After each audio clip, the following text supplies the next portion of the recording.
წარმოგიდგენთ ფილოსოფიურ მეცნიერებათა დოქტორის, ტარას შევჩენკოს სახელობის კიევის ნაციონალური უნივერსიტეტის პროფესორის, თანამედროვე უკრაინელი მოაზროვნისა და ფილოსოფოსის ანდრეი ბაუმეისტერის ლექციას ანტიკური ფილოსოფიის შესახებ ქართულ ენაზე. ლექცია ჩატარდა 2016 წლის 3 დეკემბერს. ლექციის დასაწყისში ბატონმა ანდრეი ბაუმეისტერმა სტუდენტებს შესთავაზა ლიტერატურა, რომელიც სამწუხაროდ არ არის ნათარგმნი ქართულ ენაზე.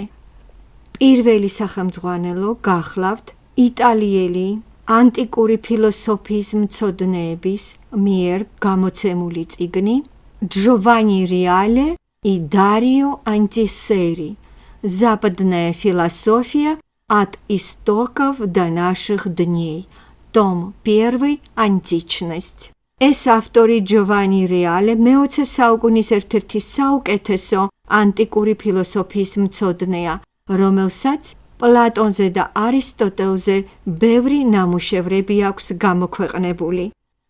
მეორე სახელმძღვანელო ფრანგი ავტორი Пьер Адо «Что такое античная философия» და მესამე სახელმძღვანელო ინგლისელი ავტორი артур Хилари Армстронги «Истоки христианского богословия.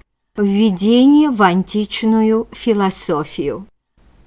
ასევე შესთავაზა შემდეგი სამი წიგნი «Тахогоди. Греческая мифология», Лосев Александр Федорович «Мифология греков и римлян» და ერიკ Робертсон Додс «Греки и иррациональное». დასაწყისში გავეცნოთ დროის ჩარჩოებს, ანუ საზღვრებს, თუ როდის იწყება ეს და როდის სრულდება. ისტორიაში ყველაფერი პირობითია. ისტორიკოსები არ არიან სანდო პიროვნებები იმ მხრივ, რომ გვაძლევენ ცრუ კლასიფიკაციას, იმიტომ რომ მათთვის ხელსაყრელი იყოს უნივერსიტეტებში სწავლება. ჩვენ გვაქვს პირობითად ანტიკური ფილოსოფიის დაწყების და დასრულების თარიღები.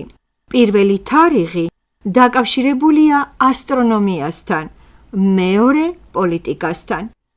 შეიძლება ითქვას ასეც, რომ ანტიკური ფილოსოფია იწყებს ასტრონომიულ მოვლენას და ასრულებს პოლიტიკურ ბრძანებულებას. ასტრონომიული მოვლენა ნაწინასწარმეტყველები იყო ძველი ფილოსოფოსის თალესის მიერ. თალესი დაახლოებით ძველი წელთა აღრიცხვის 624-546 წლები. თალესის წინასწარმეტყველება ეხებოდა მზის დაბნელებას.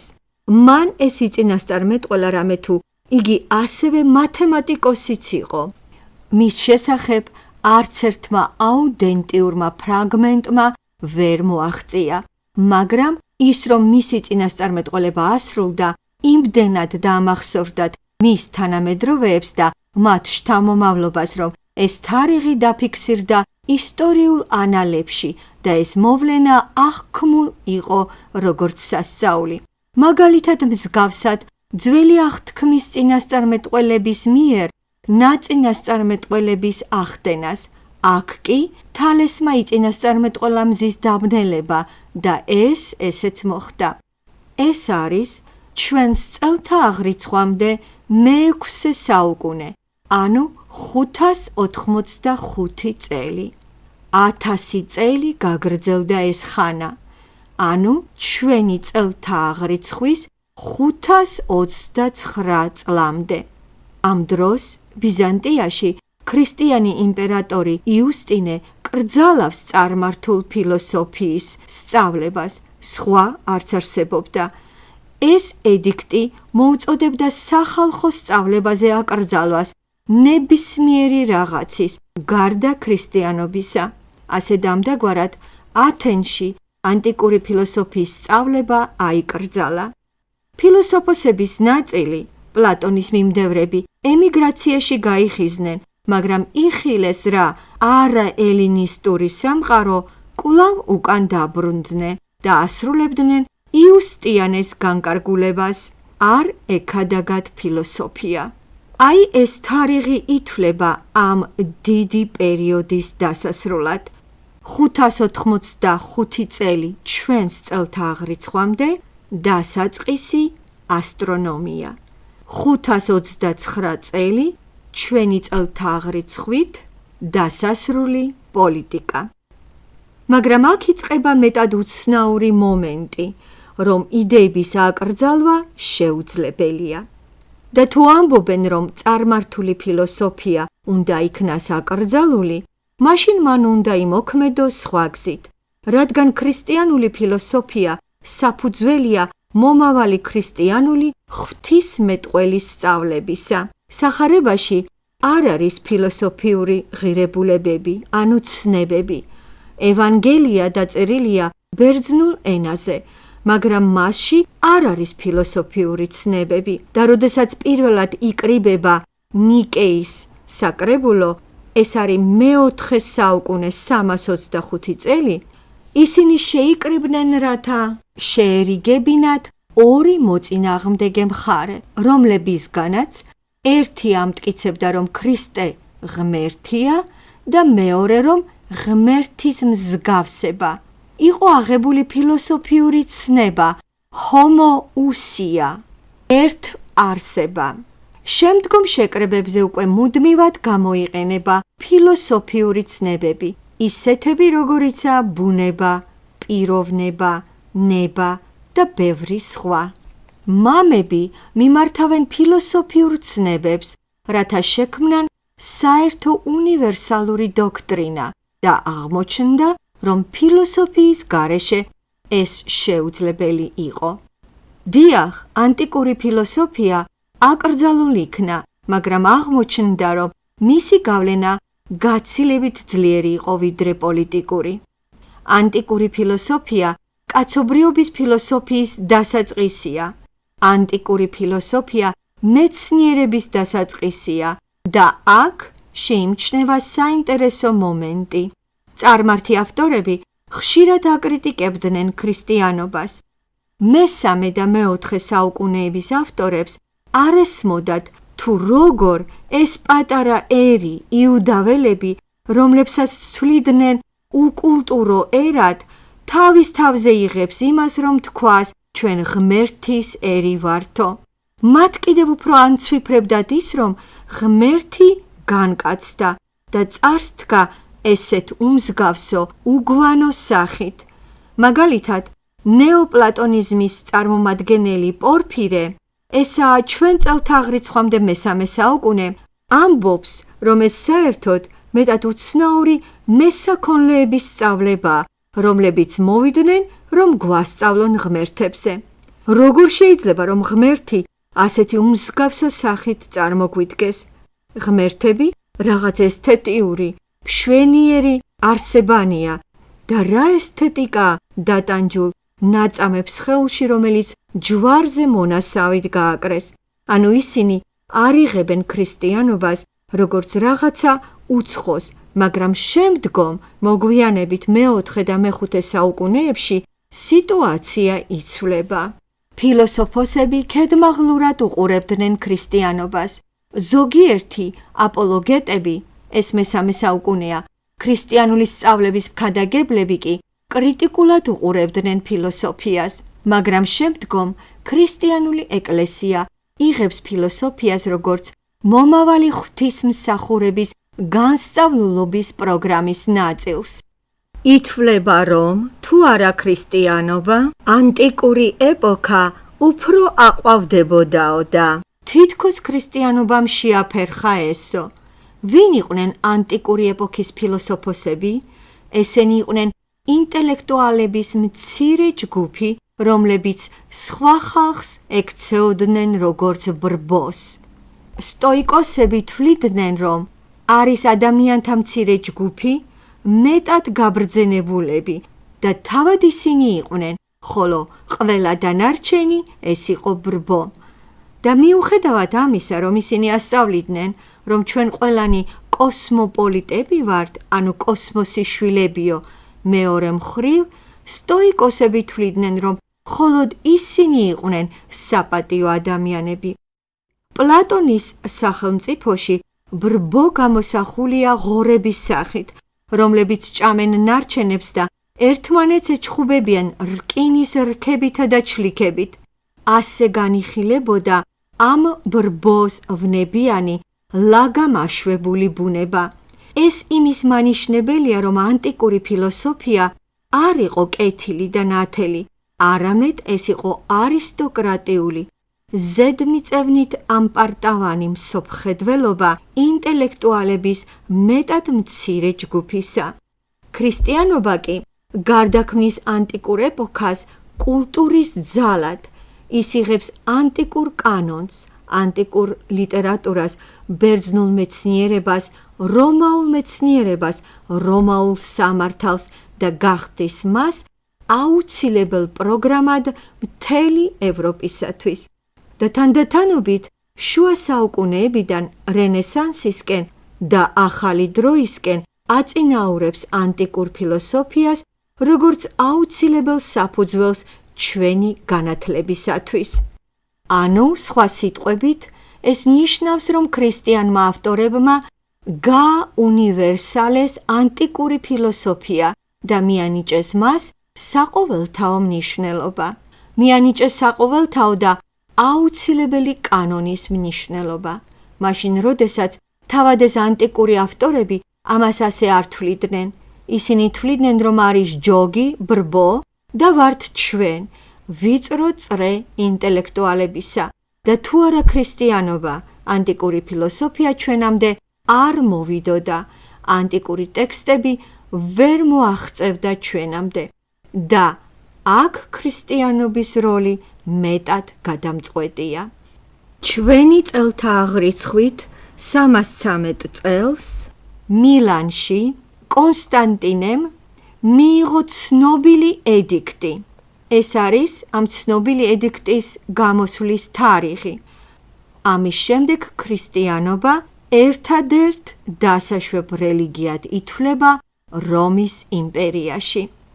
კონსტანტინე დიდებული იღებს ქრისტიანობას. თანდათან ქრისტიანობა განდევნის სხვა რელიგიებს, თუმცა დაიწყო როგორც ტოლერანტურმა, მაგრამ 313 წლამდე, თითქმის 3 საუკუნე ქრისტიანობა იდევნებოდა. მაგალითად, ადრე რომის პაპის პოზიციაზე ყოფნა ნიშნავდა იყო მარტვილი. ეს ეხლაა პაპობა, ძალაუფლება, ადრე კი ბევრი მათგანის სიცოცხლეს მეწამობრივი სიკვდილით ასრულებდა. პირველი აღიარება ქრისტიანული საკრებულოსი რომში, ეს იყო მე-3 საუკუნის დასაწყისში, როცა ქრისტიანებს შეეძლოთ თავიანთი მიცვალებულების დაკრძალვა, სასაფლაოს ოფიციალური სტატუსი. რომში კალიქსტის პაპობის დროს ესაა პირველი აღიარება, ანუ რომის იმპერია თავდაპირველად აღიარებს არა ცოცხალ, არამედ მკვდარ ქრისტიანებს და აძლევს უფლებას ქრისტიანებს თავიანთი მიცვალებულების დაკრძალვისა. აქამდე ქრისტიანებს მიჰყავდათ თავიანთი მარტვილები კატაკომბებში. მაშინ მიმდინარეობდა ქრისტიანების დევნა და მათ გვამებზე ატარებდნენ ლიტურგიას. აქედან მოდის რომის კათოლიკური ეკლესიის ტრადიცია ანტიმეს. მაშინ ეს გახლდათ დევნილი საზოგადოება და როცა იყო ქრისტიანული ოჯახების დარბევები, პირველ რიგში წარმართები წვავდნენ ქრისტიანულ წიგნებს. ამიტომ მეორე და მე-3 საუკუნეებში არსებული ქრისტიანი ავტორების უამრავი წიგნები დაიკარგა. პირველი ქრისტიანული ისტორია დაიწერა მე-4 საუკუნეში. ქრისტიანები იმპერიის სხვადასხვა ადგილას ინარჩუნებდნენ და უფრთხილდებოდნენ ანტიკურ ფილოსოფიას. ანტიკურობა ეს არის მეხსიერების და ზეპირმეტყველების ტრადიცია.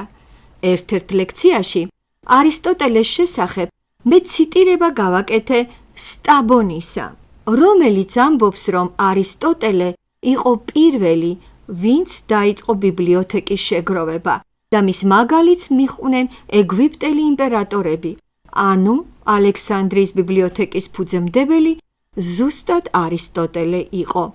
მიზეზი იყო ის, რომ ანტიკური ავტორები არ ეყრდნობოდნენ დაწერილ სიტყვას.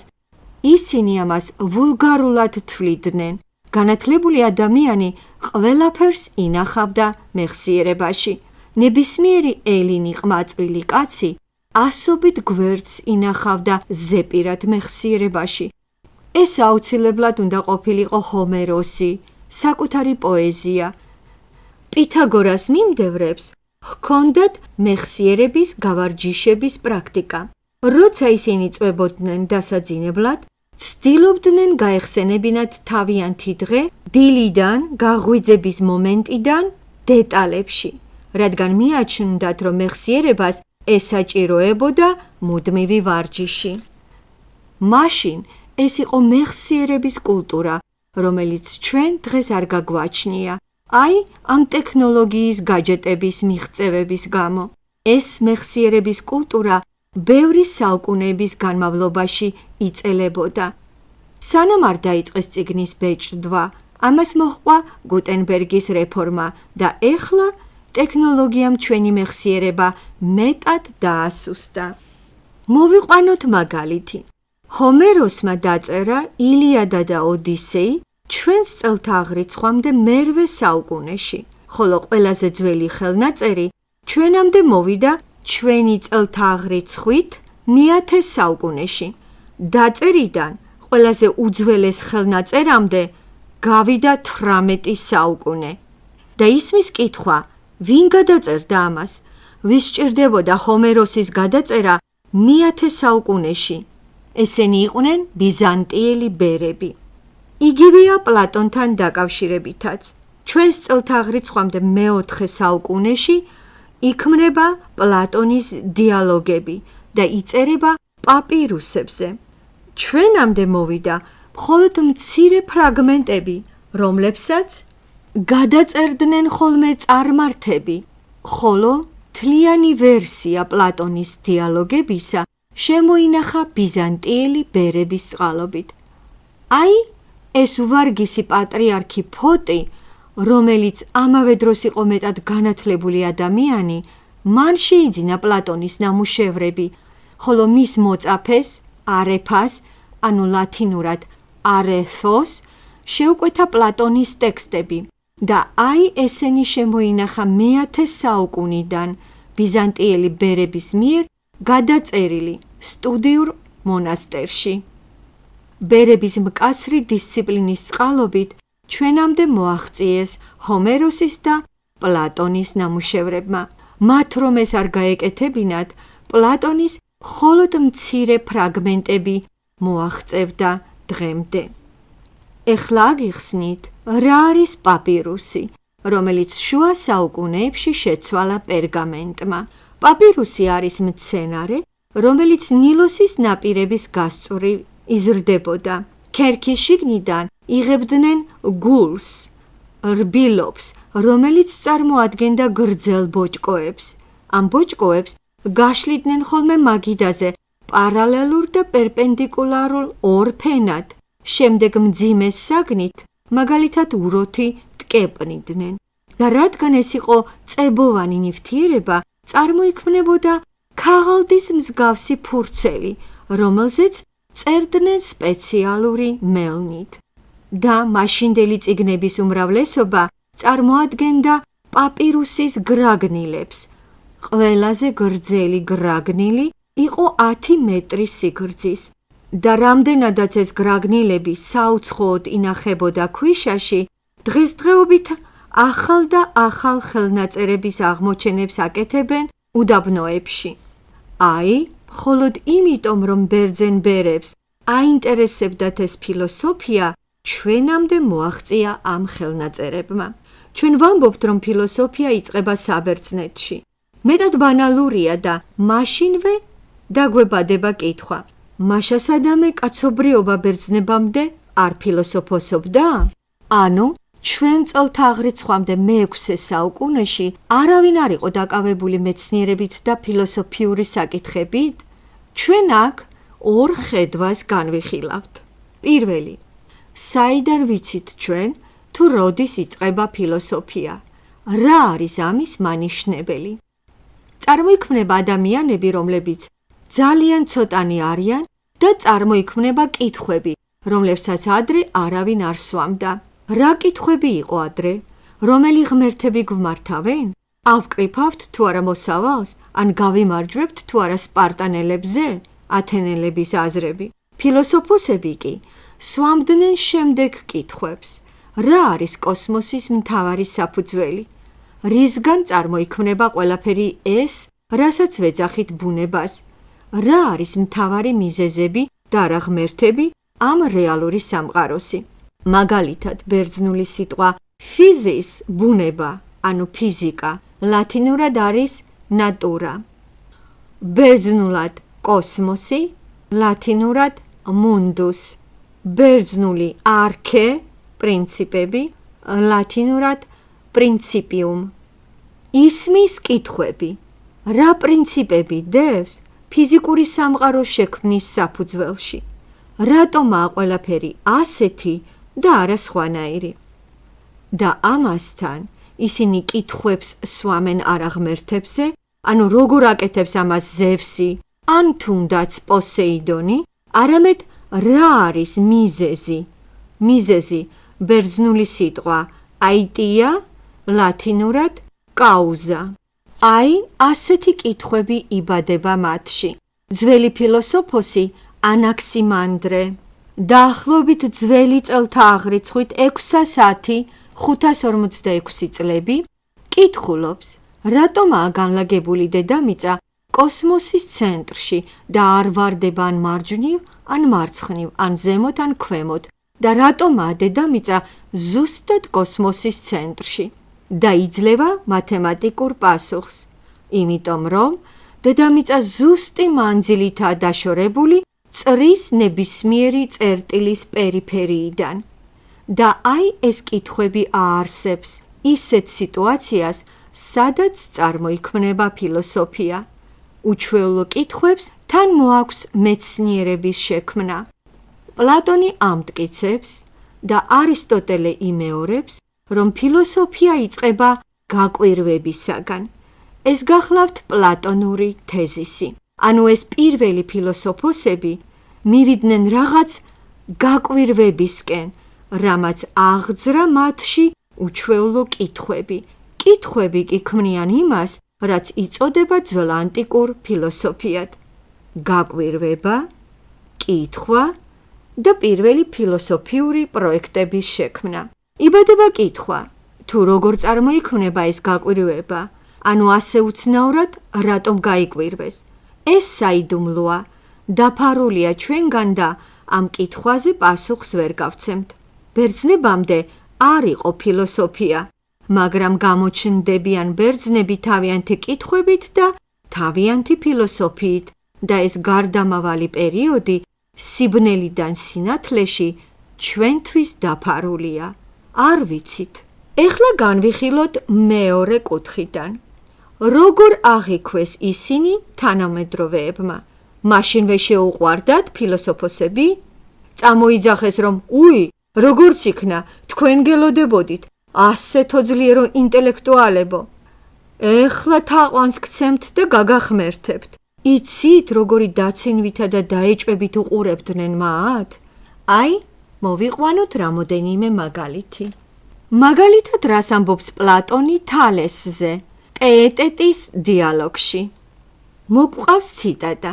რომ ათვალიერებდა რა ვარსკვლავებს და იყურებოდა ცაში, თალესი ჩავარდა ჭაში და რომელიღაცა ფრაკიელმა ქალმა, მშვენიერმა და გონიერმა მოსამსახურემ მასხრად აიგდო თალესი. იმის გაგება კი უნდაო, რაც ცაშია და ის კი რაც ფეხქვეშ აქვს, ვერ ამჩნევსო. აი ასე დაცინოდნენ ფილოსოფოსებს. მოგიყვებით მეორე მაგალითსაც. ცნობილი ფილოსოფოსი ჰერაკლიტე, რომელიც ქადაგებდა, რომ კოსმოსი ეს მუდამ ცოცხალი ცეცხლია, მას მიაწერენ, მეტად უჟმურ ხასიათს. იგი ვერავის ვერ იტანდა, იგი ყველას შეურაცხყოფას აყენებდა, მან უარი თქვა პოლიტიკაზე, ამბობდა, რომ თქვენ ყველამ არ იცით თუ როგორაა სამყარო მოწყობილიო, მხოლოდ მე მესმის ესო. ბოლოს იგი დაავადდა წყალმანკით. უარი თქვა მკურნალობაზე, გაეხვია ნეხვში და ასე მოკვდა.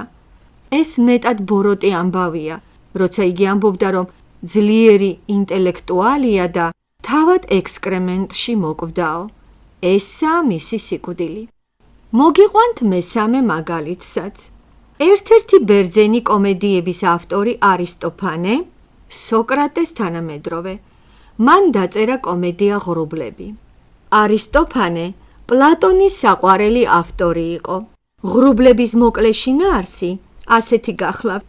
ერთ მამას, კარგ შრომის მოყვარე ბიზნესმენს, ეს ხდება ჩვენ წელთაღრიცხვამდე მე-4 საუკუნეში, ჰყავს მეტად განებივრებული შვილი, რომელიც დაემსგავსა უსაქმურ დედას. დედა გართულია მხოლოდ ცხენებით და არანაირად არ გავს გამრჯე და შრომის მოყვარე მამას. მაშინ მამას ებადება ესეთი აზრი, რომ სახლში ცნობილი ფილოსოფოსი სოკრატე ხსნის სკოლას, რომელსაც ჰქვია ელინის აზრი და მამა გადაწყვიტავს ინახულოს ეს სკოლა. მიუახლოვდება რა ამ შენობას, იგი ხედავს, რომ საქანელაზე ქანაობს სოკრატე, რაღაც სივრცეში ქანაობს და ცოდვილ მიწას არც ეხება თავისი ფეხებით. ეუბნება მამა, რომ შვილი უნდა მოგიყვანო. კარგიო სოკრატემ, ახალ ღმერთებს გაგაცნობო. შემდგომ სოკრატეს ამაშიც დაადანაშაულებენ, რომ ახალი ღმერთები შემოჰყავდაო. ნამდვილი ღმერთები ეს არიან ღრუბლები. და აი, ეს ღრუბლები წყვიტავს ყველაფერსო. და სოკრატე ეკითხება მამას: აი, მეხი რატომაო? მამა პასუხობს: ესო ზევსი რის ხდებაო? არაო, ეს სისულელეაო. ეს ღრუბლებში მიმდინარეობს ისეთი პროცესი, აი მუხუდოს რო შეჭამდა, ამას გარკვეული ეფექტი მოხვებაო. ასევე ეს ღმერთი ღრუბელიც გამოსცემს ესეთ ხმებსო. ეს ხომ ბერძნული კომედია გახლავთ და დარბაზში ხალხი უნდა იცინოდეს. წელქვემოთ იუმორი ხომ ნებისმიერი კომედიის აუცილებელი პირობაა. საბოლოოდ მამას ეს ყველაფერი მოსწონს. ხედავთ, ეს არის ძველი ფილოსოფიის დაცინვა, როდესაც ძველი ტრადიციული ღმერთების მსგავსად ბუნების მოვლენები შემოჰყავთ, როგორც ღმერთები და იძლევიან ისეთ ახსნას, რომელიც არ აღგავს თეოლოგიურს. საბოლოოდ საწყალი მამა მიდის ამ სკოლაში სასწავლებლად, ბევრ შეჭირვებებს გადაიტანს და ბოლოს გამორბის იქიდან, მაგრამ ამ სკოლით დაავადდება მისი შვილი, სადაც უმსგავსო რაღაცეებს ასწავლიან, როგორც საკუთარი მამის ცემა და ასე შემდეგ და ამასთან დიდ ფულსაც იღებენ ამ სწავლებისთვის. თუმცა პლატონთან ეს სოფისტები არიან, ვინც ფულს იღებენ სწავლებისათვის, ხოლო სოკრატე კი პირიქით ფულს არ იღებდა, მაგრამ არისტოფანმა განგებაურდაურია ყველაფერი და წარმოიდგინეთ სურათი, ამას ხომ დგამენ ბერძნულ თეატრში, სადაც თითქმის მთელი ქალაქი ესწრება და თავად სოკრატეც და მისი მოწაფეებიც უყურებენ ამ კომედიას და იცინიან. მაგრამ ეს თანდათან ამზადებს ნიადაგს სოკრატეს წინააღმდეგ, მის მიმართ უარყოფით დამოკიდებულებას და მიიყვანს სასამართლოში და მას რამოდენიმე ადამიანი უჩივლებს სასამართლოში, წამოუყენებენ ბრალდებებს და მიიყვანენ სასიკვდილო განაჩენამდე. სოკრატეს ორი ბრალდება წარუდგინეს. პირველი ახალგაზრდების გახრწნა და მეორე ახალი ღმერთების შემოყვანა. არისტოფანესთან კი ამ ღრუბლებში ზუსტად ეს ორივე ბრალდებაა წარმოსახული, რომ მას შემოყავს ახალი ღმერთები, ღრუბლები და უპატივცემულობა და უგულებელყოფა ძველი მორალისა, რაც ხრწნის ახალგაზრდებს. საინტერესო კიდევ ისაა, რომ ერთ-ერთი მბრალდებელი სწორედ ახალგაზრდა ყმაწვილების მოყვარული იყო და ზუსტად მან დაადანაშაულა სოკრატე უზნეობაში და სოკრატე თავის დაცვაში ამას ახსენებს კიდეც. ასე რომ ჩვენ ვხედავთ, რომ ფილოსოფოსების სახე თანამედროვეთა თვალში მეტად და მეტად ნეგატიურია. ფილოსოფოსები არ უყვართ. ის, რითიც ფილოსოფოსები დაკავებულები არიან, ხალხს არ ესმის. და დასასრულს არისტოტელეს ციტატა. ზემოთქმულიდან ჩანს, რომ სიბრძნე, სოფია, არის ცოდნა და ინტუიცია ბუნებით უფრო ღირებული საგნებისა. ამიტომ ანაქსაგორს, თალეს და მათ მსგავსებს უწოდებენ ბრძენებს, სოფოი და არა გონიერებს, ფრონიმოი. ანუ მათი გონება მუშაობს სხვა მიმართულებით, არა საყოფაცხოვრებო გონიერება გამჭრია ხობისაკენ, არამედ იქითკენ, რასაც არისტოტელე უწოდებს ყველაზე ღირებულ რაღაცეებს. ციტატა გრძელდება. მათ ეძახიან ესე, რამე თუ ხედავენ, რომ ისინი უგულებელ ყოფენ საკუთარ სარგებელს და ამბობენ, რომ მათ იციან რაღაც მეტად მნიშვნელოვანი, განსაცვიფრებელი, რთული და ღვთაებრივი, მაგრამ უსარგებლო, რამე თუ ისინი არ ეძებენ ადამიანურ კეთილდღეობას. ციტატის დასასრული. ანუ ესენი არიან განსაკუთრებული ადამიანები, რომელთა ტვინი განსაკუთრებულად მუშაობს არა საყოფაცხოვრებო ცხოვრებისეული პრობლემების გადასაწყვეტად, არამედ ისინი დაკავებულნი არიან მეტად ღირებული რაღაცეებით და ამასთანავე რთულით და ღვთაებრივით. და კიდევ ერთი მნიშვნელოვანი, განსაცვიფრებელი, გასაკვირი, მაგრამ უსარგებლო, რამე თუ არ ეძებენ ადამიანურ კეთილდღეობას. ანუ არისტოტელე ცდილობს შეარიგოს თანამედროვეები მეცნიერებასთან. მათ არ აქვთ თქვენნაირი მიზნები, მაგრამ რატომ? იმიტომ რომ ისინი მიისწრაფვიან ღვთიური რაღაცეებისაკენ, რაც უსარგებლოაო. არის ადამიანური კეთილდღეობა და არის ამაზე მაღლა მდგარი რაღაც. და აქ უსარგებლო ნიშნავს არა იმას, რომ არაა საჭირო, არამედ იმას, რომ არის ღვთაებრივი. რადგან ღმერთებს არანაირი საქმე არ აქვთ ადამიანურ შფოთთან და ის, ვინც ღვთაებრივითაა დაკავებული, უგულებელყოფს ადამიანის ინტერესებს. აი რატომ აქვთ მათ განსაკუთრებული გონება, რაც არის სოფია და არა ფრონოსის. ამის მნიშვნელობა ითარგმნება როგორც წინდახედულობა, გონება დამჯდარობა, ანუ რასაც პრაქტიკული გონება ჰქვია. მაშა სადამე, ჩვენ განვიხილეთ, როგორ წარმოიქმნება ფილოსოფია. რადგან წარმოიქმნება უჩვეულო კითხვა. რა ხალხია ესენი? ინდივიდები, მცირე ჯგუფები, რომლებსაც არ იღებენ თანამედროვეები, მათი საქმიანობა ვერ პოულობს გამოხმაურებას ადამიანთა უმრავლესობაში, მათ დასცინიან ბოროტულ ანეკდოტებში. მათზე დგამენ სასაცილო კომედიებს, რომლებსაც სავალალო შედეგებამდე მივყავართ, როგორიცაა სოკრატეს სიკვდილით დასჯა. ფილოსოფიის წარმოქმნის მიზეზს ჩვენ ვერასოდეს ვერ გავიგებთ. ჩვენამდე არ მოაღწია იმ ხელნაწერებმა, მაგრამ ჩვენ შეგვიძლია დავასახელოთ ფილოსოფიის წარმოქმნის პირობები და ამაზეც ვისაუბრებთ. ერთ-ერთი მათგანია ბერძნული მითოლოგია, მეორე პოლიტიკური ბერძნების განსაკუთრებული ცხოვრება, ანუ ბერძნების პოლიტიკა და რელიგია. ორი პირობა ფილოსოფიის წარმოქმნისა, ცხოვრების განსაკუთრებული სახეები. ლექციის მეორე ნაწილი. რატომ შეიქმნა ფილოსოფია?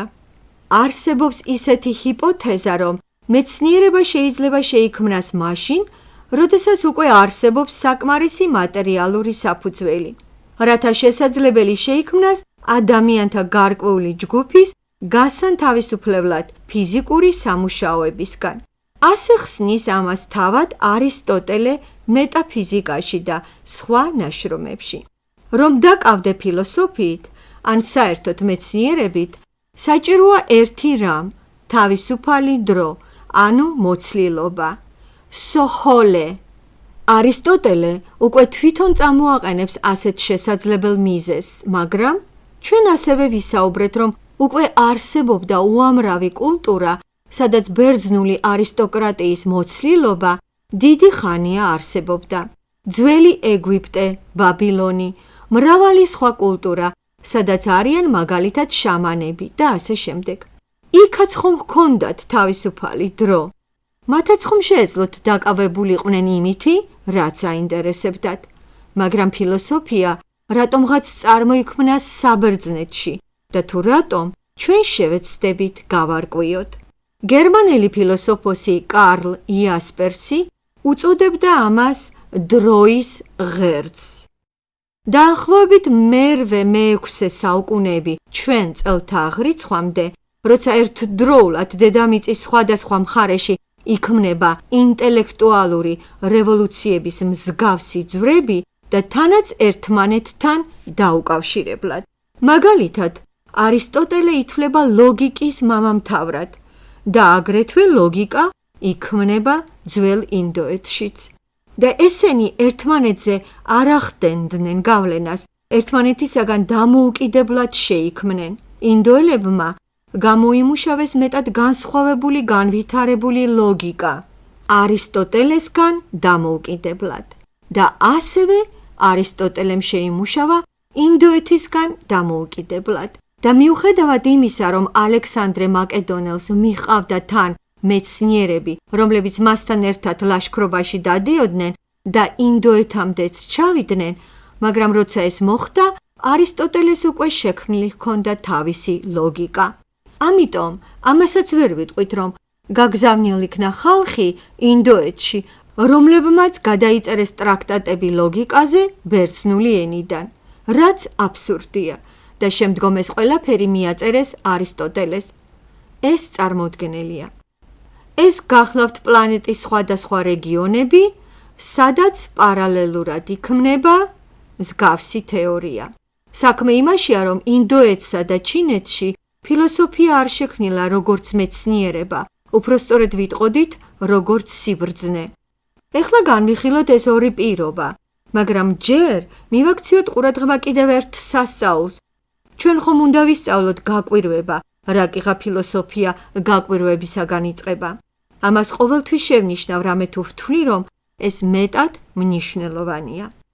შეხედეთ, მთელი სამეცნიერო ტერმინოლოგია, რომელსაც მოიცავს მეცნიერება, მაგალითად სკოლაში შესასწავლის საგნები, ასტრონომია, გეოგრაფია, ფიზიკა, მათემატიკა, გრამატიკა, ეს ყველა სიტყვა ბერძნულია. და კიდევ თუ დავამატეთ ლათინური ტერმინები, სუბსტანცია, ექსიდენცია, სუბსისტენცია და ასე შემდეგ, ესენი ლათინური სიტყვებია. მაშინ წარმოიქმნება კითხვა. გასაგებია, რომ ინგლისური, ფრანგული და გერმანული ენები, მეცნიერებები იქმნება მხოლოდ მე-17 საუკუნეში, ანუ იქმნება ნაციონალური ენების მეცნიერება, ანუ ფილოსოფიები. ფილოსოფია ინგლისურად, ფილოსოფია გერმანულად, ფილოსოფია ფრანგულად. ადრეც არსებობდა მთელი რიგი რაღაცები დაკავშირებული რელიგიურ ტექსტებთან. მაგალითად, ფრანცისკო ასიზელი თარგმნიდა. მას იტალიურად ჰქონდა ჰიმნები ძმას მზეს, მაგრამ მეცნიერულ ენაზე მე-17 საუკუნეში დაიწყო. მაშასადამე ნაციონალური ენები, ეს არის მე-17 საუკუნე, გასაგებია, რომ იქმნება ლათინურის გავლენის ქვეშ. ლათინური ენა ითვლებოდა მეცნიერების ენად მრავალი ასწლეულების განმავლობაში და თუ ჩვენ ავიღებთ ფრანგულ და ინგლისურ ენებს, დავინახავთ, რომ საფუძველში ლათინურია. ინგლისურში ეს განსაკუთრებით შესამჩნევია.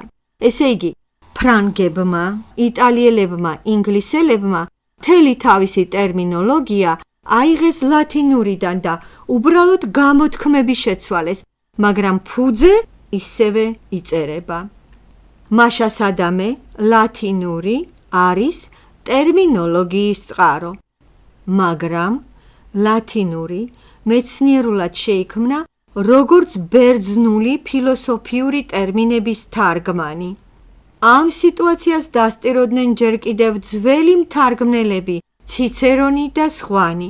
ისინი ამბობდნენ, რომ რა ღარიბული, რა ველური, რა საშინელი ენაა ეს ჩვენი ლათინური, შესანიშნავ დიდებულ და ფილოსოფიულ ბერძნულ ენასთან შედარებითო. ანუ, ლათინელები თვლიდნენ თავიანთ ენას გამოუსადეგარს ფაქიზი ინტელექტუალური რაღაცეებისათვის და გულის კუმშვით თარგმნიდნენ შესანიშნავ ბერძნულს ამ საშინელ ლათინურზე. ეხლა როცა მივუახლოვდით ბერძნულ ენას, გასაგებია ხომ როგორ თანდათან გამოგზაურებთ უკან წარსულში. ნაციონალურმა ენებმა ყველაფერი აიღეს ლათინურიდან, მაგრამ ლათინური ენა მეცნიერულად იქმნებოდა როგორც სათარგმნი, არა როგორც დამოუკიდებელი ენა, არამედ როგორც თარგმანი ბერძნულიდან. ესე იგი, ლათინური მეცნიერული ენა იქმნებოდა როგორც ენა თარგმნისათვის. და აი მაშინ იბადება კითხვა, საიდან წარმოიქმნება ბერძნულში ტერმინები? ბერძნები ხომ არ სარგებლობდნენ სხვა ენებში არსებული ტერმინებით. ბერძნების კულტურა იყო თვითკმარი, ისინი ყველაფერს თავად ქმნიდნენ. მაშინ დაგისვამთ კითხვას, საიდან აქვთ მათ ტერმინები? საიდან აქვთ სამეცნიერო ტერმინოლოგია? საიდან აიღეს? საყოფაცხოვრებო ენიდან. თქვენთვის გასაგებია რა არის საყოფაცხოვრებო ენა? ყოველდღიური ენა ცხოვრებაში. და ამიტომაც პლატონის ტექსტები განსაკუთრებით საინტერესოა, იმიტომ რომ იგი პირველი ქმნის ტერმინებს ჩვეულებრივი სიტყვებიდან. ეს სასწაულია. როდესაც ჩვენ ვსვამთ კითხვას თუ როგორ შეიქმნა ფილოსოფია, მე სიმართლე გითხრათ არ ვიცი, მიზეზი უცნობია. მაგრამ როდესაც მე სხვანაირად ვსვამ კითხვას თუ როგორ შეიქმნა ფილოსოფიის ენა ყოველდღიური საყოფაცხოვრებო ენიდან, აქ ჩვენ გვაქვს ტექსტუალური მოწმობები. ეს გახლავთ პლატონის დიალოგები.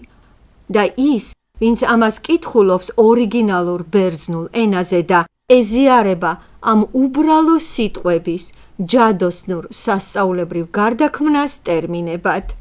როგორ აკეთებს ამას პლატონი? იგი სვამს ამ სიტყვებს გარკვეულ კონტექსტში და აიძულებს უბრალო სიტყვებს გარდაიქმნან ტერმინებად. მე მოგიყვანთ ორ მაგალითს. პირველი, თქვენ უკვე იცით ტერმინი კოსმოსი, რომელსაც პირველად იყენებს ჰერაკლიდე. მან ეს აიღო საყოფაცხოვრებო ენიდან, ბერძნული ენის ზმნიდან, რომელიც ნიშნავს მორთვას, მოკაზმულობას, სამკაულს და ამასთანავე ქალის მოკაზმულობას. იგი იღებს ამ სიტყვას და მოარგებს სამყაროს აღსაწერად, რამე თუ სამყარო მას აოცებს თავისი მოწესრიგებულობით. იგი ასწავლის იმაზე, რომ სამყაროს შექმნის საფუძველში არის ლოგოსი.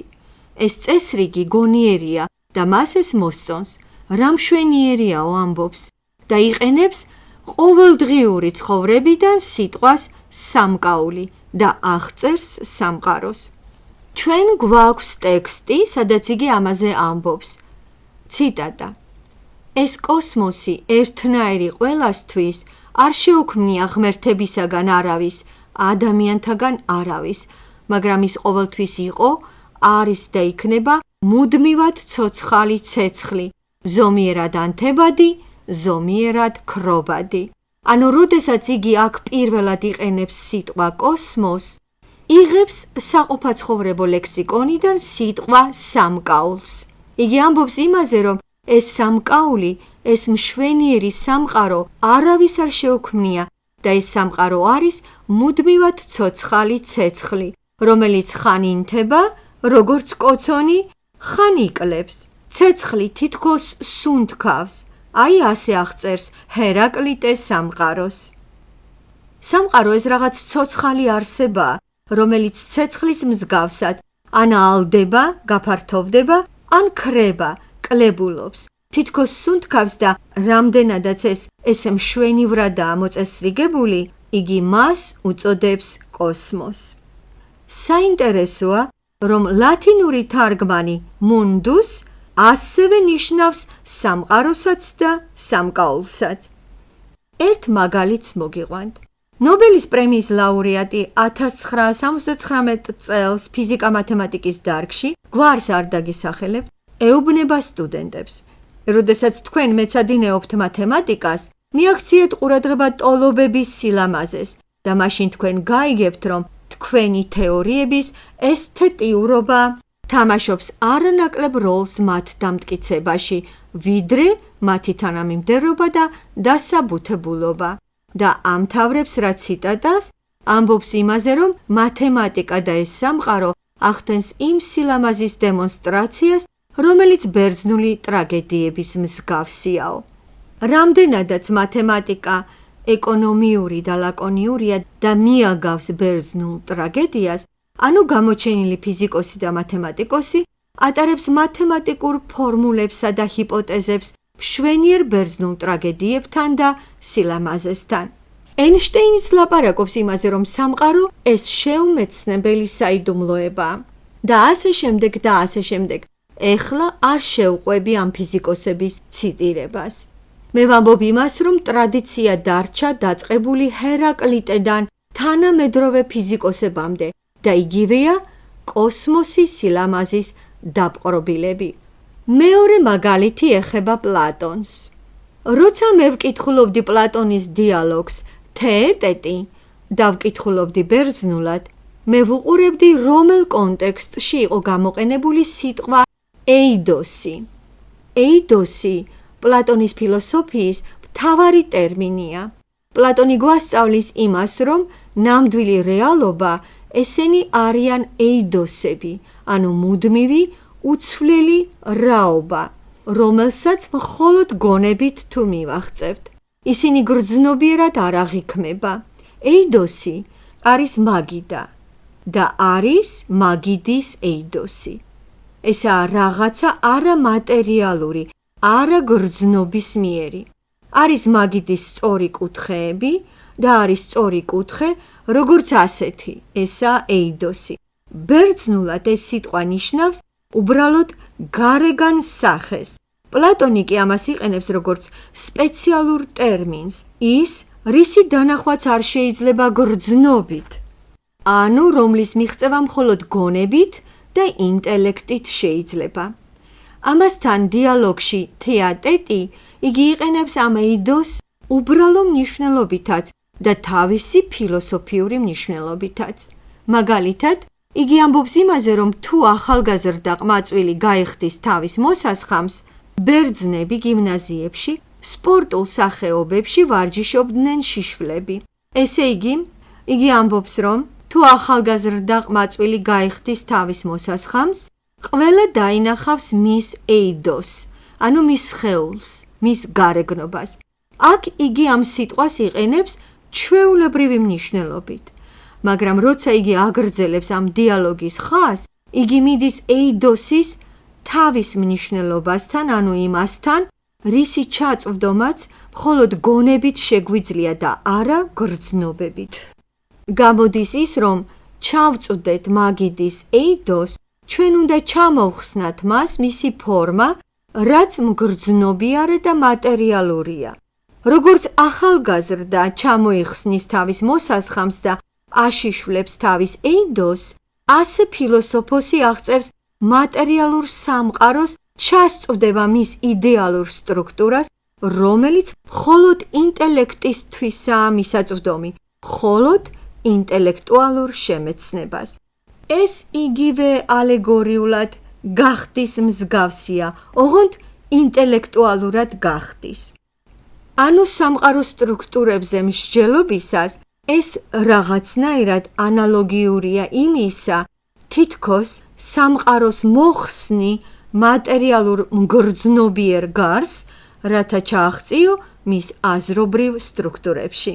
მე ასეთნაირად გთავაზობთ მაგალითებს, თუ როგორ გამოიყენება ეიდოსი ორივე ამ შემთხვევაში, მაგრამ უშუალოდ ამ დიალოგს მივყავართ იმისკენ, რომ ეიდოსი ეს რაღაცა მხოლოდ გონებით მისაწვდომია.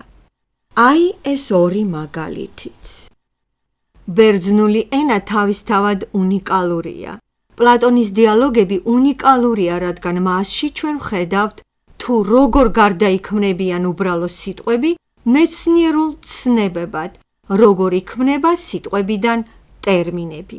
სიტყვა კოსმოსი ჰერაკლიტეს მიერ გამოყენებული, რომელსაც იგი აკავშირებს სამყაროს, ეიდოსი გამოყენებული პლატონის მიერ, როცა ლაპარაკობს გონებრივ სტრუქტურებზე, რომელსაც ვახწევთ ინტელექტით.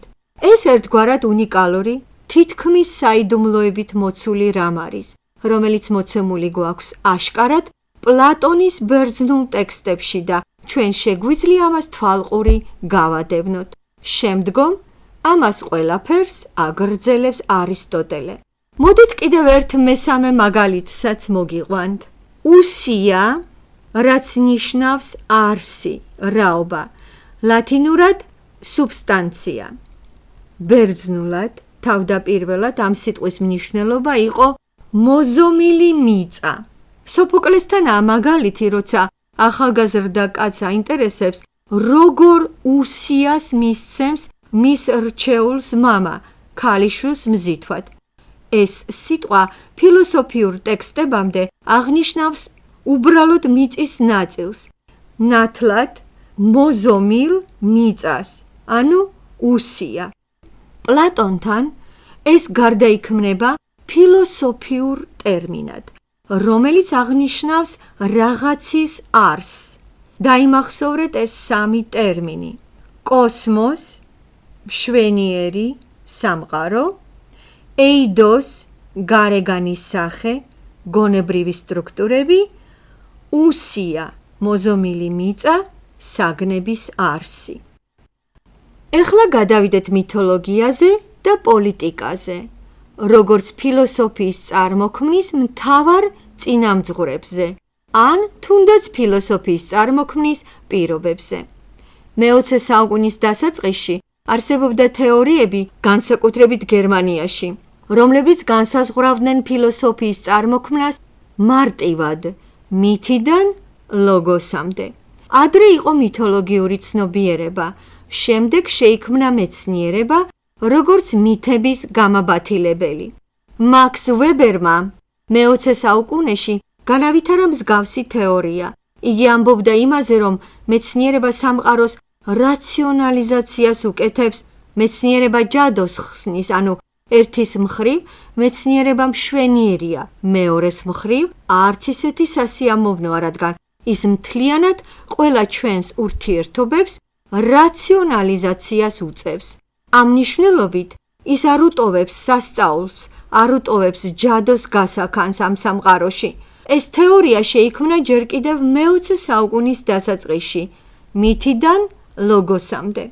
დაასწავლიდნენ ისე, რომ დასაწყისში ბერძნებს ჰქონდათ მითოლოგია და შემდეგ უარყვეს რა მითოლოგია, შეიქმნა მეცნიერება, ანუ იყო მითი, მითოს, მიუტოს და შეიქმნა ლოგოს, სახე.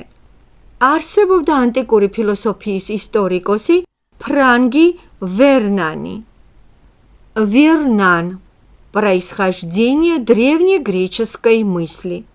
იგი თავის სქემას მარტივად წარმოგვიდგენს ამ ნაშრომში. შევეცდები, რომ გაგიმარტოთ, თუ როგორ იცვლება მითოლოგიური სურათი მეცნიერულად. რა არის სამყაროს მითოლოგიური სურათი?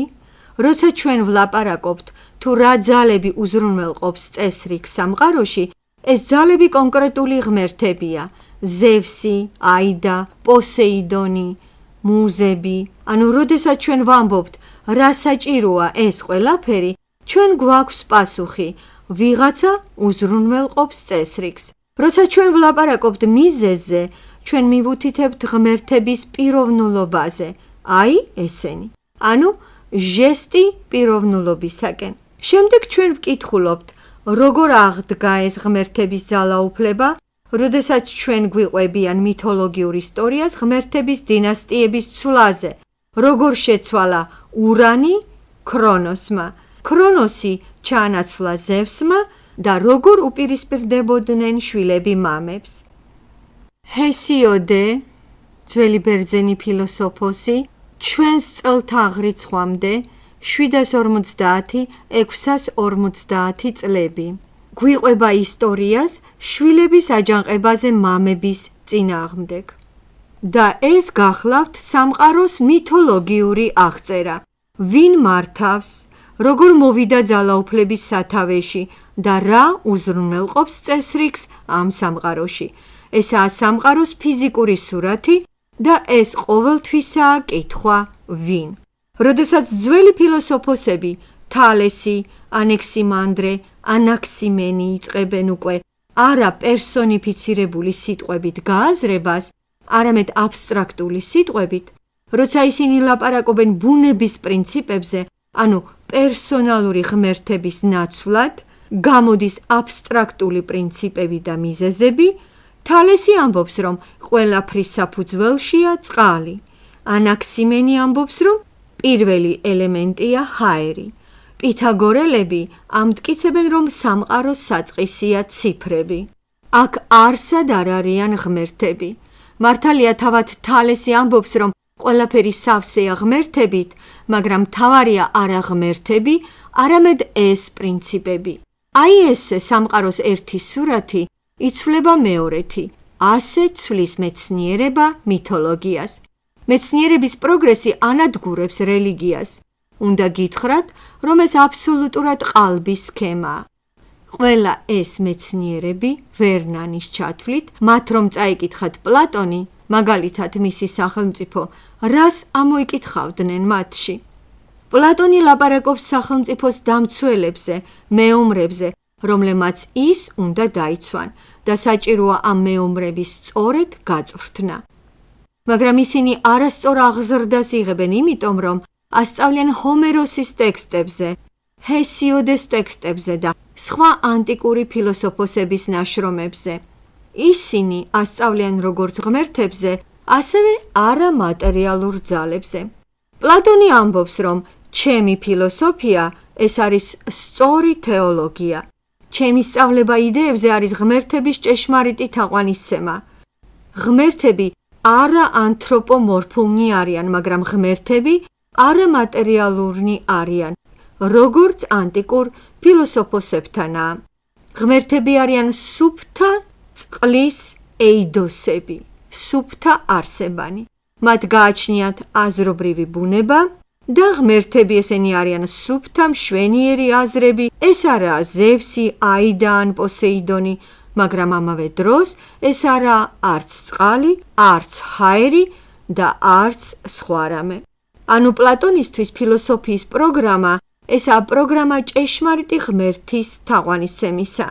მისი სწავლება იდეების შესახებ განიხილება როგორც ჭეშმარიტი თეოლოგია და პლატონის მიმდევრები, ეგრეთ წოდებული ნეოპლატონისტები, მესამე-მეხუთე საუკუნის ავტორები, ისეთები, როგორებიც იყვნენ პლოტინი და პროკოლი. აქვე აღსანიშნავია ის, რომ ესენი ინტერპრეტაციას აძლევენ ბერძნულ მითებს. პროკოლის მთავარი ტრაქტატი არის პლატონის თეოლოგია. იგივე პროკოლის კონსპექტური ტრაქტატია თეოლოგიის საფუძვლები. იგი მუდმივად იყენებს სიტყვას თეოლოგიას, სადაც ბევრია ლაპარაკი ღმერთებზე, ბევრია დემონებზე. მაშა სადამე მთელი ეს სქემა მითიდან ლოგოსამდე საფუძველშივე სიცრუეა.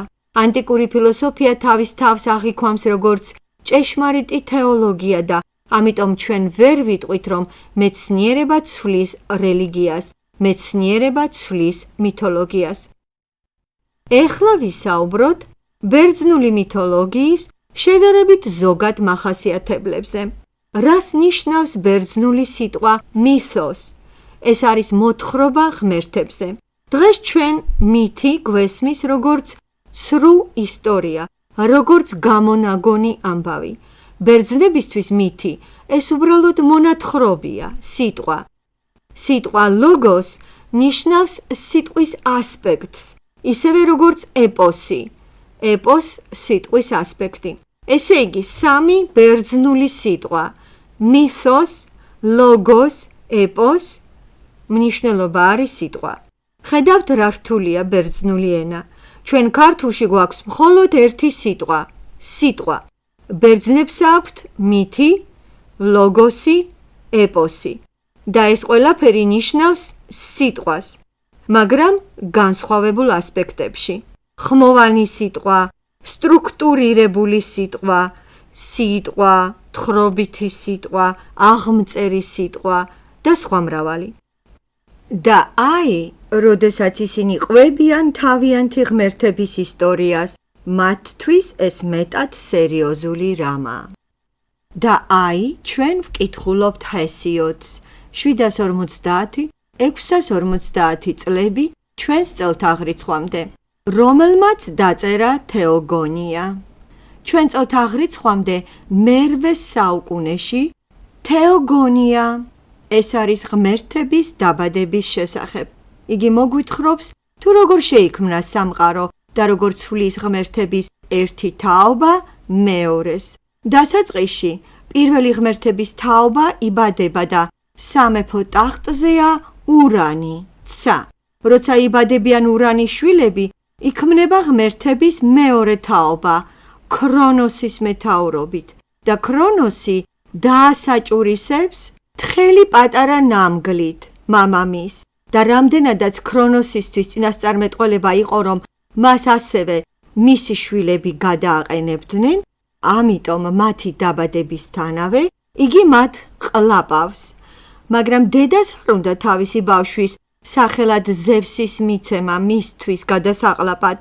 აქვე აღნიშნავ, რომ სახელი ქრონოსი, ქრონოს, ნიშნავს დროს. ურანი, როგორც ვიცით, ნიშნავს ცა. გავაგრძელოთ. ქრონოსი, რომელიც ყლაპავს თავის შვილებს, მას ზევსის ნაცვლად ხახაში ჩაუგდებენ ქვას. ზევს ზრდიან მშვენიერი ნიმფები, მამისგან დაშორებით. და როდესაც იგი წამოიზრდება და აუმბოხდება მამას, იწყება ღმერთების დიდი ბრძოლა, რომელშიც იმარჯვებენ ოლიმპიური ღმერთები, ანუ ზევსი და მისი და-ძმები. ისინი კი, ვინც ძველი ღმერთების მხარეზე იბრძოდა და მოხვდებიან ტარტში, ესაა ადგილი აიდას ქვემოთ, ანუ მკვდრების ქვემოთ არსებული სამეფო. ზევსისგან იბადებიან მრავალი მშვენიერი ღმერთები და ქალღმერთები და მრავალი გმირი. ეს გმირები იბადებიან ზევსის კავშირის დამყარებით მიწიერ ლამაზმანებთან. ზევსი კი მეტად სიყვარულისა და ტრფობის მოყვარული ღმერთი იყო. დაინახავს თუ არა ლამაზ ქალიშვილს, სწრაფად შეაცდენს და მისგან ბადებს გმირს. გმირები ეს ერთადერთი არსებანი იყვნენ, რომლებსაც ეძლეოდათ უფლება შებრძოლებოდნენ ღმერთებს. ასეთი იყო მაგალითად მეფე ოდისეი, რომელსაც ბევრი მომხრე ჰყავდა ღმერთებიდან და ბევრი მტერიც, მაგალითად პოსეიდონი. ოდისეი გამოდიოდა ღმერთების მოწინააღმდეგეთ, რადგან თვითონ იყო ნახევრად ღმერთი. თავად იგი იყო გმირი, ანუ მას ჰქონდა ღვთიური წარმოშობა. ნეოპლატონისტები ამ მითს ასწავლიან როგორც სულის დაბრუნებას საკუთარ თავში. ისინი იყენებენ მითს ოდისეის შესახებ, როგორც იმას, რომ ადამიანი მოდის აზრზე და უბრუნდება თავის მეს, ხდება საკუთარ თავად, იწყებს ცხოვრებას ნამდვილი ცხოვრებით. პლატონი მესამე საუკუნეში გამოიყენებს ამ მითს ოდისეის შესახებ ზუსტად ამ მიზნით. მაშასადამე, გმირები არიან ნახევრად ღმერთები, რომლებსაც შეუძლიათ კამათი ღმერთებთან და მათი ბრძოლაში გამოწვევა. როდესაც ჩვენ ვკითხულობთ ჰესიოდსაც კი, რას ვხედავთ მასში? ეს არ გახლავთ რაღაც მარტივი სულელური ისტორია, მაგრამ სინამდვილეში ყველაფერი კვეთრად სტრუქტურირებულია. თხრობის სტრუქტურა მითი ძლიერ რევოლუციურია. მოგიყვანთ ერთ პატარა მაგალითს. ციტატა. ტიტანები შებოჭეს და გადააგდეს. ძლიერ ღრმად მიწის ქვეშ რამდენადაც ცა დაშორებულია დედამიწას, იმდენია მიწიდან ბნელ ტარტარამდე და პირდაპირ ციდან გადმოვარდნილი 9 დღისა და 9 ღამის განმავლობაში სპილენძის ურო მეათე დღეს მიაღწევდა მიწას.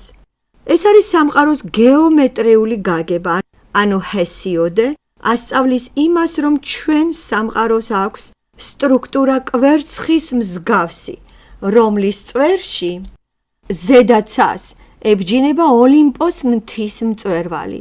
ეს კვერცხი თითქოს შუაზეა გაჭრილი.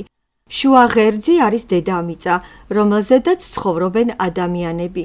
ოლიმპის მთის წვერი ეხება ზედაცას, ღმერთების ადგილსამყოფელს. უბერებელი ღმერთები, ასე უწოდებს მათ ჰომეროსი. მიწის ქვემოთ არის აიდი, ანუ მკვდრების სამფლობელო და მას მართავს მისი ღვიძლი ძმა. აიდის ქვემოთ მდებარეობს ტარტარი. ეს კიდევ უფრო ღრმა ადგილია და უძველესი ოკეანის ფესვები ჩამოდის ტარტარის ჭერიდან. მანდ ძალიან ბევრი ჭუჭყი და სიდამპლეა და ტიტანები ამ ადგილას დაბორკილები არიან მძიმე ჯაჭვებით. ასწავლის იმაზე, თუ რომელ ღმერთებთაგანს გადაეწყვიტა ჩამოეგდო სპილენძის ურო. მეტად მძიმე საგანია, მაშინ ის ზეციდან მიწამდე მანძილს გაივლიდა 9 დღის განმავლობაში და ასეთი გახლავთ მანძილი მიწიდან ღმერთების სამფლობელომდეც. მაგრამ თუ მიწიდან იგივე გრდემლი გადაგდებულ იქნება ტარტარში, ასევე 9 დღე დასჭირდებოდა. ასე დამდაგვარად მას სურს თქვას, რომ მანძილი მიწიდან ტარტარის ფსკერამდე ზუსტად ისეთივეა, როგორიც მანძილი ციდან მიწამდე. ანუ იგი ლაპარაკობს თანაბარ მანძილებზე და ყვება რა მითს, იგი აზროვნებს გეომეტრიულად. ამიტომაც მხოლოდ ეს მაგალითი გვიჩვენებს, რომ თავად მითოლოგია უკვე სტრუქტურირებულია. ყველა ეს ღმერთების თაობები წაკითხულ შეიძლება იქნას სხვანაირადაც. მე გირჩევთ წაიკითხოთ ერთი არაჩვეულებრივი ადამიანის მიერ დაწერილი წიგნი, მე-20 საუკუნის ერთ-ერთი გამოჩენილი ირლანდიელი პოეტია, ამავე დროს გახლავთ ფილოლოგი, რომელიც მოღვაწეობდა ოქსფორდში და მთელ რიგ ამერიკულ უნივერსიტეტებში და 40-იან წლებში გატაცებული იყო უძველესი მითებით.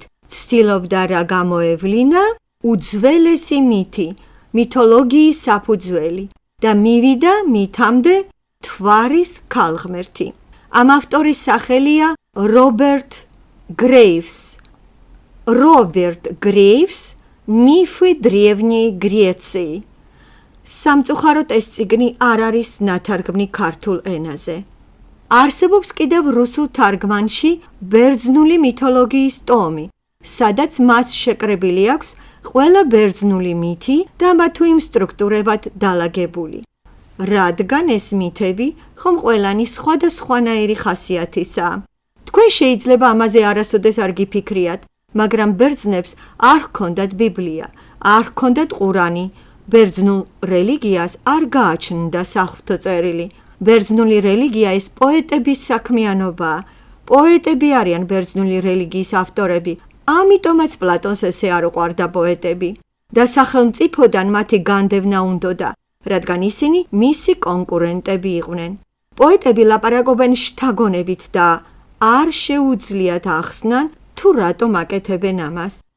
ფილოსოფია უნდა ხსნიდეს და აძლევდეს საფუძველს, ანუ პოეტები რელიგიის შემქმნელები არიან. მაგრამ როდესაც ისინი ქმნიან რელიგიას, ისინი ხომ არ იგონებენ ამას თავიანთ ბერძნულ კაბინეტებში. მაშ ვინა უწყებს მათ ამ რელიგიის შესახებ? მუზები. ჰესიოდე მოგვითხრობს ისტორიას, რომ როდესაც იგი მწყემსავდა ცხვრებს, იქ მას გამოეცხადნენ მშვენიერი ნიმფები და ასე შემდეგ. ჰომეროსიც იწყებს ილიადას, ანუ იგი კვლავ უხმობს მუზას. ზეპურ საზოგადოებაში კი ფრანგების წყალობით მე-18 საუკუნეში ამან ასეთი მსუბუქი ფლირტის სახე მიიღო. ამბობენ, მე დღეს მუზა არ მეწვია. ეს უკვე ირონიაა, მაგრამ ბერძნებისთვის ეს მეტად სერიოზული რამ იყო. პოეტები თვლიდნენ, რომ მათ ეს ღვთიური სწავლება მიეწოდებათ ქალღმერთების საშუალებით. ისინი კი თავად მხოლოდ ინსტრუმენტს წარმოადგენენ იმისა, რასაც ეს ქალღმერთები აუწყებენ. ანუ ესეც თავისებურად იყო მათთვის გამოცხადება. ისინი პოეზიას იღებდნენ როგორც ღვთისმიერ გამოცხადებას და ყოველთვის მოუწოდებდნენ მუზებს დასახმარებლად. მაგალითად, როგორც ჩვენ რელიგიური ხალხი ვლოცულობთ, მსგავსად ამისა მიმართავდნენ ისინი მუზებს. პოეტები ღმერთებს მიაწერდნენ ისეთ თვისებებს, რომლებიც ადამიანებისათვის ითვლება სამარცხვინოდ, როგორებიცაა ქურდობა, სიძვა და ასე შემდეგ. ქსენოფანტე წერდა, რომ ბერძენი პოეტები აადამიანებდნენ ღმერთებს, ანტროპომორფიზმი, ანტროპოს ეს ადამიანია, მორფე ესაა ფორმა. ბერძენი პოეტები ქმნიდნენ ადამიანის მსგავს ღმერთებს და ქსენოფანტე ამის წინააღმდეგი იყო. მოკლედ, თავად ბერძენ ფილოსოფოსებთან გვხვდება ადამიანური ინტერპრეტაცია მითებისა და კრიტიკაც. მიდის ბრძოლა ჭეშმარიტ ნამდვილ მითებსა და ცრუყალბ მითებს შორის. თავად პლატონი ქმნის ფილოსოფიურ მითოლოგიას.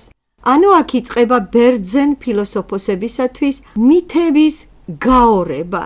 ისინი აკრიტიკებენ ცრუ მითებს და სთავაზობენ თავიანთ ფილოსოფიურს. ამიტომაც, როცა დღეს ჩვენ ვამბობთ, რომ მითი რაღაცა ცრუა, ეს ჩვენ თავად ბერძნებმა გვასწავლეს, თავად ბერძენმა ფილოსოფოსებმა, იმიტომ რომ ისინი თავად აკრიტიკებდნენ ტყუილ მითებს. ჰერაკლიტე ამბობდა, რომ ბერძნებს ყველაფერი ასწავლეს გისიოტმა და ჰომეროსმა. ხალხისთვის და ნახეთ, ეს სახე იქმნება მე-6 საუკუნეში ჩვენ წელთაღრიცხვამდე, დიდი ხნით უფრო ადრე ქრისტიანობამდე და ქალწული მარიამის კულტის შექმნამდე.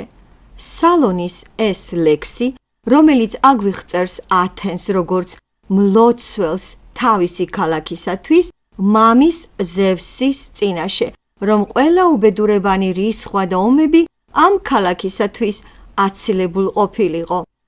ამიტომაც სიტყვა პართენონი მოდის სიტყვიდან ქალწული, პართაინოს, ანუ ათენი იყო ქალიშვილების ღმერთი და იყო დიდი ქანდაკება პართენონში, ქალაქ ათენის ტაძარზე. პლატონის აკადემიაში ათენი იყო პატრონესას მთავარი მფარველი. ლათინური სიტყვა პატრონესა ნიშნავს მფარველს, პატრონესას მთავარი მფარველი. და მაშინ პლატონის აკადემიაში არსებობდა ქალღმერთი, ათენას კულტი. ისინი სერიოზულად თვლიდნენ, რომ ათენა მათ მფარველობდა და ყველანი ლოცულობდნენ მასზე. საერთოდ, ფილოსოფიური ლოცვები მეტად გავრცელებული იყო. ნეოპლატონისტები, ფილოსოფოსები იგონებდნენ ლოცვებს. ასეთი გზით ჩვენ თანდათან მივედით პოლიტიკასთან. მითოლოგია მეტად მრავალწახნაგოვანი სიტყვა და ეს პირველ რიგში რაღაც მეტად სერიოზული იყო და უკვე ჰესიოდესთან შეინიშნება რაციონალობის ელემენტები. თუნდაც ის მაგალითი რო განვიხილეთ სპილენძის უროს შესახებ და შემდეგ ფილოსოფია უბრალოდ უფრო შორს მიდის და ხსნის ამ მითებს როგორც მსჯელობის საფუძველს. ეხლა შევეხოთ ბერძნების პოლიტიკას. ესეც მეტად საინტერესოა. პირველი, რომ უკვე განსაკუთრებული რელიგია წარმოადგენს ფილოსოფიის შექმნის საფუძველს. ეხლა მოგიყვანთ სალონის ციტატას, რომელიც იყო რეფორმატორი და პოლიტიკოსი, მოღვაწეობდა ჩვენს წელთაღრიცხვამდე მე-6 საუკუნეში. სალონის რეფორმის თარიღი დაახლოებით 597 წელია ჩვენს წელთაღრიცხვამდე. მან რეფორმა გაუწია პოლისს. იგი ასევე იყო პოეტი, ყველა პოლიტიკოსი მაშინ პოეტიც იყო და მან დაწერა ათენზე. თავად ათენელი იყო. რეფორმები ათენში. მან ჩამოასხა ათენის სახე, ზევსის ქალიშვილი, რომელიც მამას ევედრება იმ ქალაქისათვის, რომელსაც ის მფარველობს. ამ სახემ მერე გარდაქმნა ჰპოვა ქალწულ მარიამში, რომელიც თითქოს და ლოცულობს შვილის იესოს წინაშე.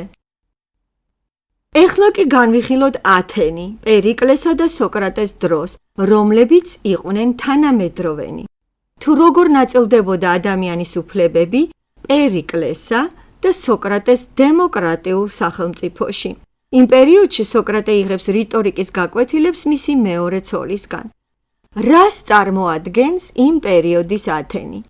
ათენში ცხოვრობდა 200,000 მაცხოვრებელი და აქედან 60,000 იყო მამაკაცი. აქედან 30,000 იყო სრულ უფლებიანი მოქალაქე.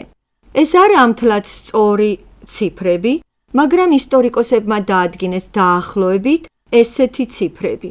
და რას ნიშნავს ახლა იყო სრულ უფლებიანი მოქალაქე? და რას ნიშნავს სრულ უფლებიანი მოქალაქეობა? ახლა აგიხსნით, როგორ იგრძნობოდა თავისუფლება პერიკლეს პერიოდში და როგორ ნაწილდებოდა ადამიანის უფლებები ამ დემოკრატიულ სახელმწიფოში. ქალებსა და ბავშვებს არ გააჩნდათ არანაირი უფლებები. ჯერ კიდევ კანტი მე-18 საუკუნეში თვლიდა, რომ ქალებისთვის უფლებების მიცემა არ შეიძლება, ისევე როგორც მოსამსახურეებსა და ხალხს საკუთრების გარეშე. ეს გახლავთ ტრადიციული ლიბერალური მიდგომა.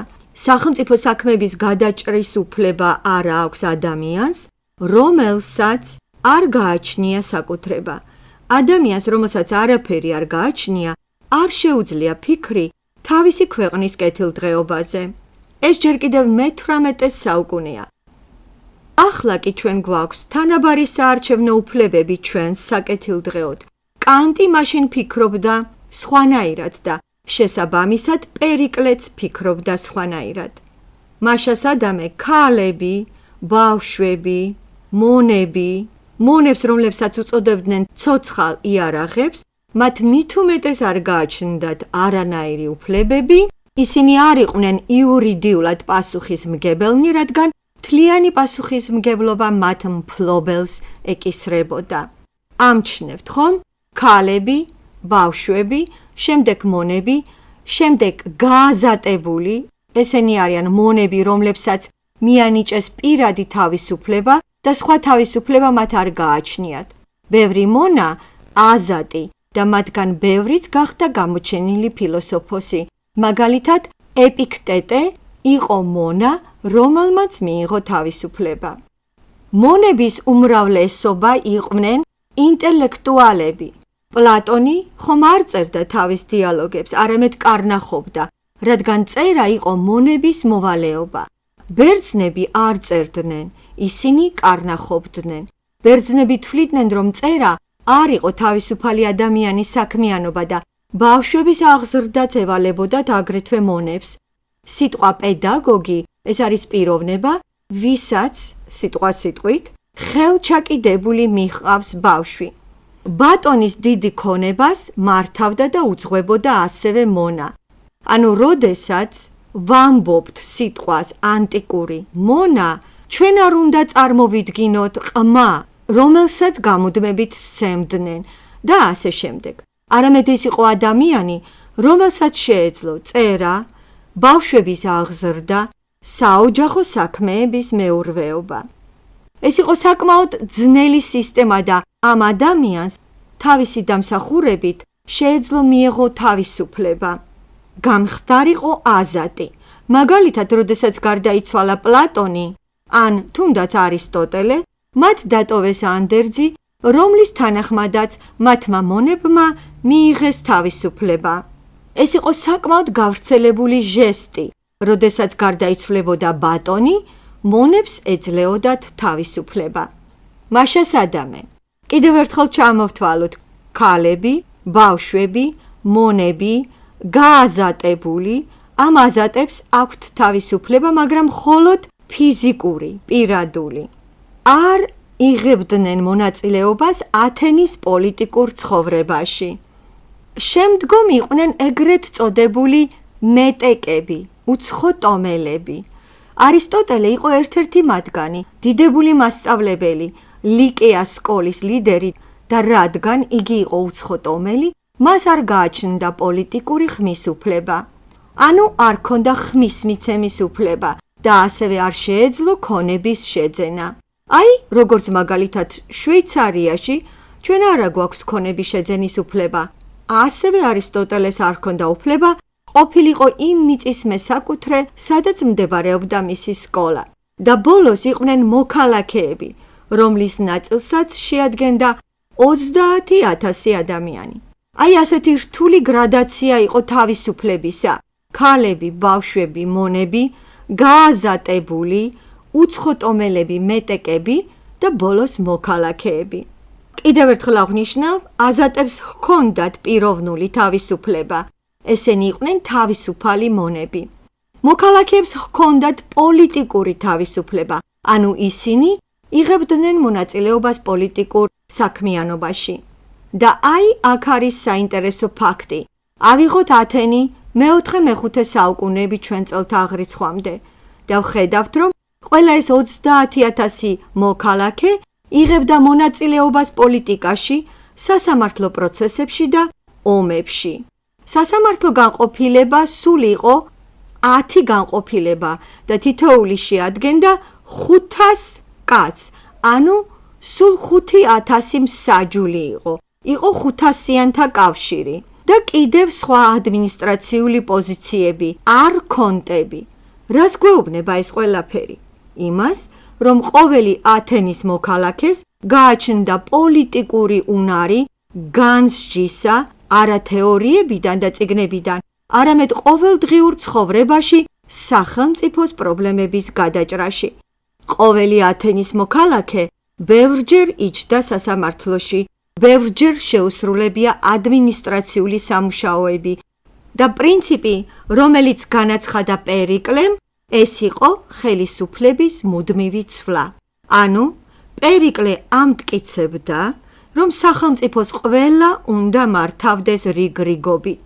სასამართლოში იჯდნენ და ხელმძღვანელობდნენ რიგ-რიგობით და კიდევ პერიკლემ ამბობს უკვე გარდაცვლილი ათენელების გვამის წინაშე ერთ-ერთ ომში, რასაც მოგვითხრობს ისტორიკოსი ფუკიდიდე. არის ფუკიდიდეს ისტორია და მოთავსებულია პერიკლეს რამოდენიმე სიტყვა და ერთ-ერთი მათგანი მეტად კლასიკურია და ისწავლება ყველა უნივერსიტეტებში, რადგან ამ სიტყვაში პირველად მკვეთრად გამოიყოფა დასავლეთი აღმოსავლეთიდან, ევროპა აზიიდან. პერიკლეს სიტყვა იყო კანონიკური ევროპული იდეების გასაგებად. იგი ამბობდა, რომ ჩვენ ვიმარჯვებთ რიცხობრივად ჩვენზე მეტ ბარბაროსებზე, იმიტომ რომ იქ სახელმწიფოს უძღვება ერთი ადამიანი, ანუ ერთი ტირანი მეფობს ყველაზე. ჩვენ კი ელინები უკვე დიდი ხანია ვთვლით, რომ ყველაზე სამართლიანი სისტემა არის ბერძნულ ტექსტში სიტყვა დემოკრატია, ხალხის ძალა. პერიკლე ამბობს, ჩვენ მიგვაჩნია საეჭვოდ ყველა ის ადამიანი, რომელიც არიჩენს ინტერესს პოლიტიკის მიმართ და ჩვენ ყველა პოლიტიკურ პრობლემას განხილვის მეშვეობით ვწყვიტავთ. კენჭის ყრით, ხმის მიცემით. ანუ მას უნდა თქვას, რომ მათ გააჩნიათ რიგ-რიგობითი ხელმძღვანელობა რაციონალური გზის დახმარებით. ასე და ამდაგვარად ათენის პრაქტიკამ საფუძველი რაციონალური საქმიანობების განვითარებას, როგორებიცაა რიტორიკა და ფილოსოფია. შემდგომში პლატონმა ეს ისევე გააკრიტიკა, როგორც თავის დროზე სოფისტიკა. და რას ნიშნავს ეს? ბერძნებისთვის მნიშვნელოვანი იყო დამაჯერებელი და ლამაზი საუბარი. ბევრ პოლიტიკოსებს სიტყვიერ გამოსვლას უწევდა სპეციალური რიტერები, ეგრეთ წოდებული სიტყვის დამწერები. და ათენელებისთვის შეუძლებელი იყო მოსახლეობის თავისკენ გადაბირება, თუ შენ ცუდად საუბრობ, ან ენაბლუხარ და თუ ვერ ახდენ საკმარისზე გავლენას მსმენელზე. მე ყოველთვის ასე იუმორისტულად შევნიშნავ ხოლმე, რომ ვერც ერთი უკრაინელი პოლიტიკოსი ვერ გახდებოდა ათენის პოლიტიკოსი, იმიტომ რომ ათენელები მას უბრალოდ არც კი მოусმენდნენ, რადგან მისი სიტყვა და მანერები მიუღებელი იქნებოდა ათენელებისათვის. სპიკერი ეს არის მოსაუბრე, ის ვინც საუბრობს. აი მაგალითად ჩვენ უკრაინაში როგორი სპიკერი გვყავს? აბსოლუტურად არ მიესადაგება ათენელის მოთხოვნას. სპიკერი წარმოდგება სიტყვიდან მოლაპარაკე, ის ვინც ლაპარაკობს. ლაპარაკობს კი ის ცუდად. შეიძლება იგი კარგი ადამიანია, გამოცდილი პოლიტიკოსია, მაგრამ სპიკერად ყოფნა არ შეუძლია. გამიგეთ? ეს ხომ მასხრობა. სპიკერია ის, ვინც ლამაზად ლაპარაკობს. ამიტომ ბერძნული რიტორიკა და შემდეგ რომაული რიტორიკა, ანუ ისინი ხმას აძლევენ პოლიტიკურ დებატებზე, ანუ რიტორიკა არგუმენტაცია ვითარდება საქმეების გადასაწყვეტად სასამართლოში. ხედავთ, როგორ ცხოვრობდნენ ათენელები? მათ ესაჭიროებოდათ რაციონალური დარწმუნებულობა, არგუმენტაციის თეორია, დარწმუნების თეორია, რიტორიკული თეორია, ანუ მათი ცხოვრება იწვევს ინტელექტუალური საქმიანობის წარმოქმნას. მათ აქვთ განსაკუთრებული ცხოვრება.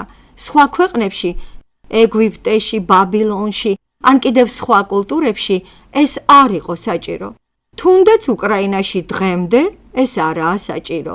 პოლიტიკოსი არა აუცილებელი იყოს გონიერი, ინტელექტუალური, დარწმუნებული. არა, ყველაფერი მეტად ზედაპირულია და თავისთავად მიედინება, მაგრამ მაინც ვთქვათ რაღაც უნარები გააჩნიათ. ვთქვათ, ზოგიერთ ადამიანებს მაინც ეხერხებათ დარწმუნება, მაგრამ ესენი ერთეულები არიან.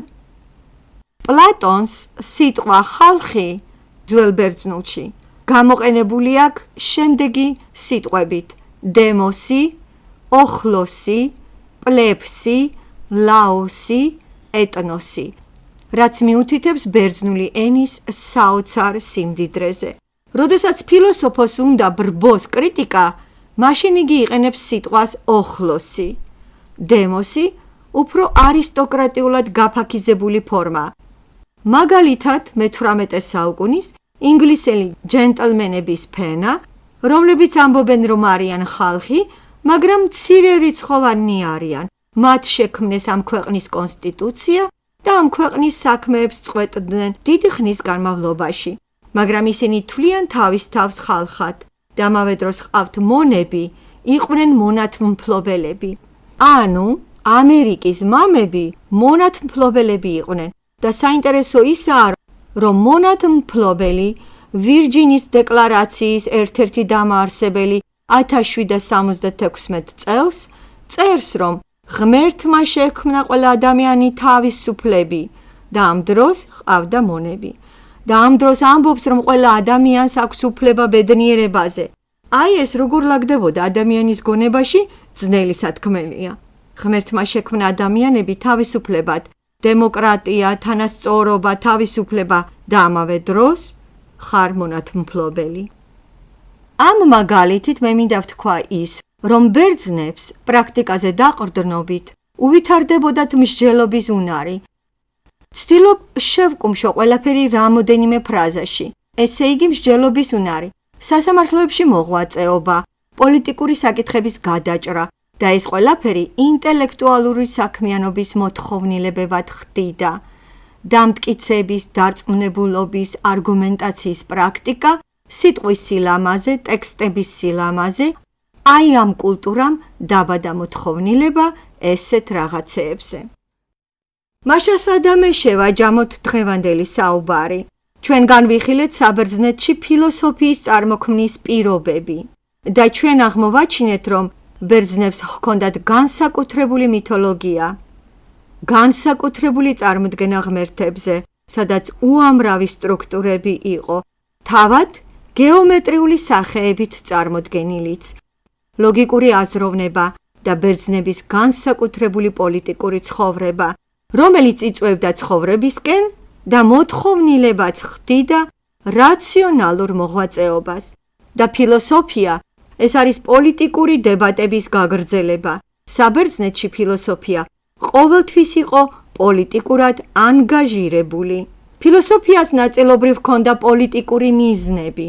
ჩვენ ამას დავინახავთ, როცა შევუდგებით პლატონის და არისტოტელეს განხილვას.